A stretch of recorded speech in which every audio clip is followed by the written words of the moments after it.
Now when you set up your reef aquarium and everything's new, your corals tend to absolutely thrive. They open up beautifully, they respond well to feeding, but over time, I mean usually years, what can happen is dead spots can form throughout the back of your reef. So with a structure like this, as you can see, it's almost impossible to get gravel cleaners into the back of the aquarium. And so what can actually happen is you can form dead spots in the back of your reef. Now dead spots are where the oxygen is not penetrating into the depths of the sand, and then instead of forming nitrifying bacteria and denitrifying bacteria, you start to form what's called anoxic bacteria. And the anoxic bacteria discharges hydrogen sulfide. Now some aquariums do not ever experience what they call old tank syndrome, and other aquariums do. And it's got very much to do with how live your sand is. If you have very live sand and you've been fortunate enough to over time harbour worms and microorganisms and so forth that keep the substrate well stirred up and well aerated, you may never need to consider a spring clean to rid old tank syndrome, but in some cases you do.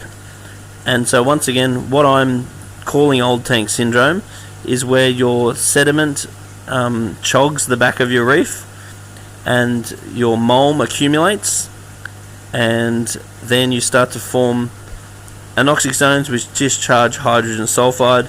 There are various products, particularly Aquarium Detox, that is handy in this sort of circumstance, because Aquarium Detox will actually release, will encourage the growth of bacteria commonly found in mud, which is actually incompatible with anoxic zones. So therefore will hopefully solve this problem by adding the Aquarium Detox. But if you do decide to do a spring clean, the way that you do the spring clean is very important. What I will normally do is get a whole lot of foam boxes and just lay the foam boxes out on the ground.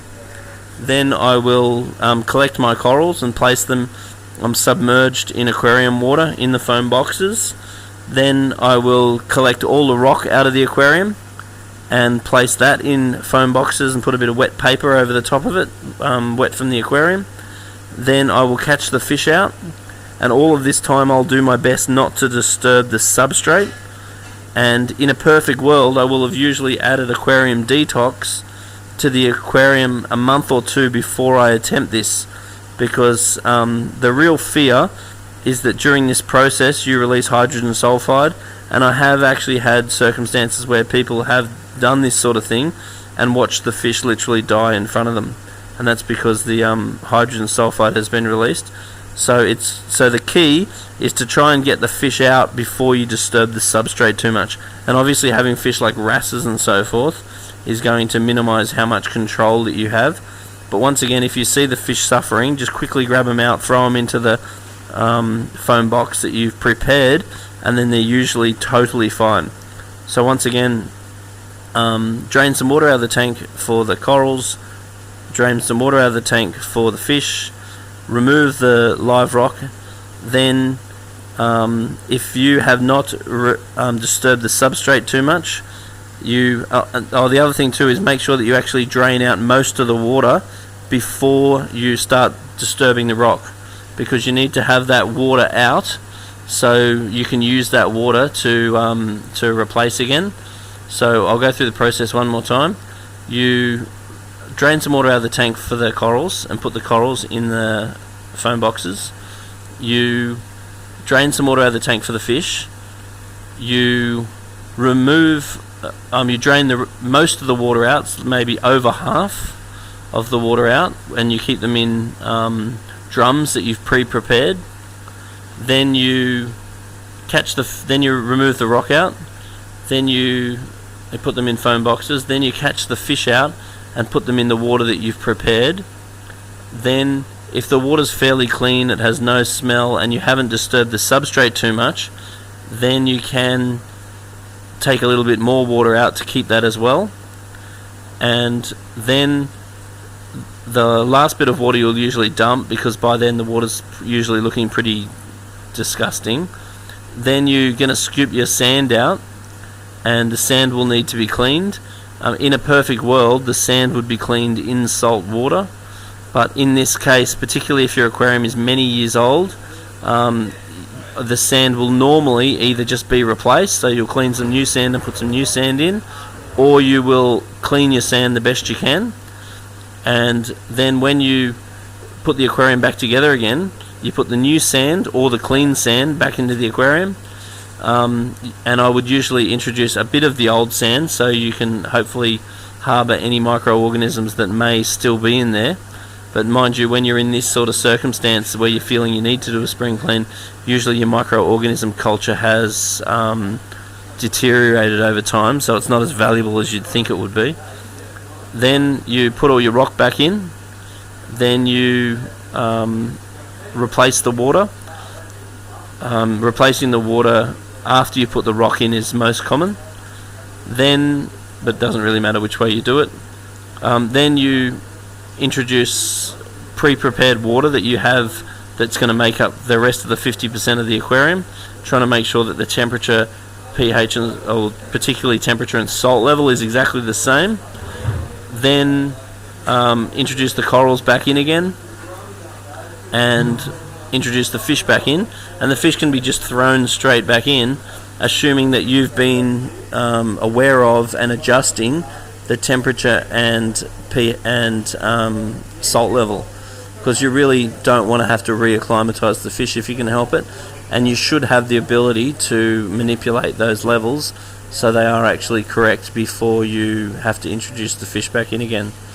So there is I'm sure I've got an article on my website going through the way that this particular process is done, and it's just basically something to consider. So this is basically if you find over time your corals are not opening as much as you think they should, if you are experiencing fish disappearances as well, because when you do get dead spots through the back of the reef, every now and then you'll find fish just totally disappear, and that's because they've gone into a dead spot where there could be the presence of anoxic bacteria, and the fish will just disintegrate. So there are a whole lot of reasons why you would consider doing a spring clean, and at the end of the day, I have been involved in many spring cleans over the years, and providing they're done properly, they're always the results are really worth it. So once again, the tank's going well for many years. Then over time, regardless of your water changes, regardless of your supplements, the aquarium may not be performing like it used to. Consider doing a spring clean, and I've seen great results over the years using these particular techniques. Anyway, put a little comment down the bottom and tell me your experience with spring cleans, any do's and don'ts that you've come across. It's also worth running a fair bit of carbon in the filter after you do the spring clean, just to try and suck out anything that may be released during this time. So once again, I've been involved in many of them, and I've always been extremely happy that I've done it, and I do not do them for no reason. If my tank is blaring and all the corals are just going really well, there is absolutely no reason to do a spring clean. The other reason for thinking about doing a spring clean too is it gives you an opportunity to rearrange your reef, and it tends to really reinvigorate your interest in your tank, because you can set it up completely differently. You can also use this opportunity to change some of your fish. You can even change some of your coral. So while it is a day of hard work, for that day of hard work, you are potentially reinvigorating your interest in your aquarium. And I guess that's another one of the reasons why I like these things, because at the end of the day, the aquarium is there to interest you.